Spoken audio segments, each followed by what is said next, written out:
9-ാം അധ്യായം. അതിന്റെ ശേഷം പ്രഭുക്കന്മാർ എന്റെ അടുക്കൽ വന്നു. ഇസ്രയേൽ ജനവും പുരോഹിതന്മാരും ലേവ്യരും ദേശനിവാസികളോട് വേർപ്പെടാതെ കനാന്യർ, ഹിത്യർ, പെരിസ്യർ, യെബൂസ്യർ, അമ്മോന്യർ, മോവാബ്യർ, മിസ്രയീമ്യർ, അമോര്യർ എന്നിവരുടെ മ്ലേച്ഛതകളെ ചെയ്തു വന്നു. അവരുടെ പുത്രിമാരെ അവർ തങ്ങൾക്കും തങ്ങളുടെ പുത്രന്മാർക്കും ഭാര്യമാരായി എടുത്തതുകൊണ്ട് വിശുദ്ധ സന്തതി ദേശനിവാസികളോട് ഇടകലർന്നുപോയി. പ്രഭുക്കന്മാരുടെയും പ്രമാണികളുടെയും കൈ തന്നെ ഈ അകൃത്യത്തിൽ ഒന്നാമതായിരിക്കുന്നു എന്നും പറഞ്ഞു. ഈ വർത്തമാനം കേട്ടപ്പോൾ ഞാൻ എന്റെ വസ്ത്രവും മേലങ്കിയും കീറി എന്റെ തലയിലും താടിയിലുമുള്ള രോമം വലിച്ചു പറിച്ച് സ്തംഭിച്ചു കുത്തിയിരുന്നു. പ്രവാസികളുടെ അകൃത്യം നിമിത്തം ഇസ്രയേലിൻ ദൈവത്തിന്റെ വചനത്തിങ്കൽ വിറയ്ക്കുന്നവരൊക്കെയും എന്റെ അടുക്കൽ വന്നുകൂടി. എന്നാൽ ഞാൻ സന്ധ്യായാഗം വരെ സ്തംഭിച്ചു കുത്തിയിരുന്നു.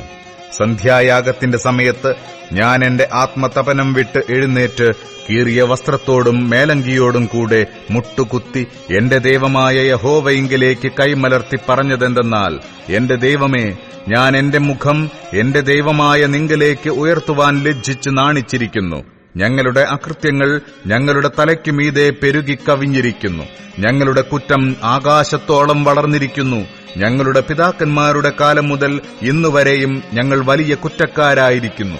ഞങ്ങളുടെ അകൃത്യങ്ങൾ നിമിത്തം ഞങ്ങളും ഞങ്ങളുടെ രാജാക്കന്മാരും പുരോഹിതന്മാരും ഇന്നുള്ളതുപോലെ വിദേശ രാജാക്കന്മാരുടെ കയ്യിൽ വാളിനും പ്രവാസത്തിനും കവർച്ചയ്ക്കും അപമാനത്തിനും ഏൽപ്പിക്കപ്പെട്ടിരിക്കുന്നു. ഇപ്പോഴോ ഞങ്ങളുടെ ദൈവം ഞങ്ങളുടെ കണ്ണുകളെ പ്രകാശിപ്പിക്കേണ്ടതിനും ഞങ്ങളുടെ ദാസ്യസ്ഥിതിയിൽ ഞങ്ങൾക്ക് കുറഞ്ഞൊരു ജീവശക്തി നൽകേണ്ടതിനും ഞങ്ങളിൽ ഒരു ശേഷിപ്പിനെ രക്ഷിച്ച് തന്റെ വിശുദ്ധ സ്ഥലത്ത് ഞങ്ങൾക്കൊരു പാർപ്പിടം തരുവാൻ തക്കവണ്ണം ഞങ്ങൾക്കൊരു ക്ഷണനേരത്തേക്ക് ഞങ്ങളുടെ ദൈവമായ യഹോവ കൃപ കാണിച്ചിരിക്കുന്നു. ഞങ്ങൾ ദാസന്മാരാകുന്നു, സത്യം. എങ്കിലും ഞങ്ങളുടെ ദാസ്യസ്ഥിതിയിൽ ഞങ്ങളുടെ ദൈവം ഞങ്ങളെ ഉപേക്ഷിക്കാതെ ഞങ്ങളുടെ ദൈവത്തിന്റെ ആലയം പണികയും അതിന്റെ ശൂന്യങ്ങളെ നന്നാക്കുകയും ചെയ്യേണ്ടതിന് ഞങ്ങൾക്ക് ജീവശക്തി നൽകുവാനും യഹൂദായിലും യെരൂശലേമിലും ഞങ്ങൾക്കൊരു സങ്കേതം തരുവാനും പാർസി രാജാക്കന്മാരുടെ ദൃഷ്ടിയിൽ ഞങ്ങൾക്ക് ദയ ലഭിക്കുമാറാക്കിയിരിക്കുന്നു.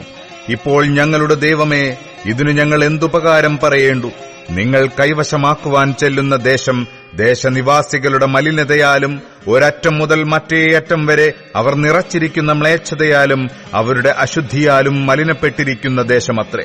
ആകയാൽ നിങ്ങൾ ശക്തിപ്പെട്ട് ദേശത്തിന്റെ നന്മ അനുഭവിച്ച് അത് എന്നേക്കും നിങ്ങളുടെ മക്കൾക്ക് അവകാശമായി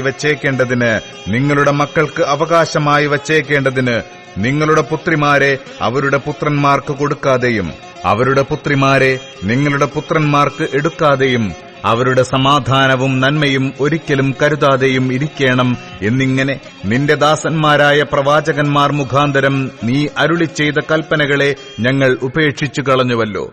ഇപ്പോൾ ഞങ്ങളുടെ ദുഷ്പ്രവൃത്തികളും മഹാപാതകവും ഹേതുവായി ഇതെല്ലാം ഞങ്ങളുടെ മേൽ വന്ന ശേഷം ഞങ്ങളുടെ ദൈവമേ, നീ ഞങ്ങളുടെ അകൃത്യങ്ങൾക്ക് തക്കവണ്ണം ഞങ്ങളെ ശിക്ഷിക്കാതെ ഞങ്ങൾക്ക് ഇങ്ങനെയൊരു ശേഷിപ്പിനെ തന്നിരിക്കെ ഞങ്ങൾ നിന്റെ കൽപ്പനകളെ വീണ്ടും ലംഘിക്കുകയും ഈ മ്ലേച്ഛത ചെയ്യുന്ന ജാതികളോട് സംബന്ധം കൂടുകയും ചെയ്യാമോ? ചെയ്താൽ ഒരു ശേഷിപ്പോ തെറ്റിയൊഴിഞ്ഞവരോ ഉണ്ടാകാതവണ്ണം നീ ഞങ്ങളെ മുടിച്ചുകളയുവോളം ഞങ്ങളോട് കോപിക്കയില്ലയോ? ഇസ്രയേലിന്റെ ദൈവമായ യഹോവേ, നീ നീതിമാൻ. ഞങ്ങളോ ഇന്നുള്ളതുപോലെ തെറ്റിയൊഴിഞ്ഞ ഒരു ശേഷിപ്പത്രേ. ഞങ്ങളുടെ പാതകത്തോടുകൂടെ ഇതാ ഞങ്ങൾ നിന്റെ മുമ്പാകെ ഇരിക്കുന്നു. അതുനിമിത്തം നിന്റെ മുമ്പാകെ നിൽപ്പാൻ ആർക്കും കഴിവില്ല.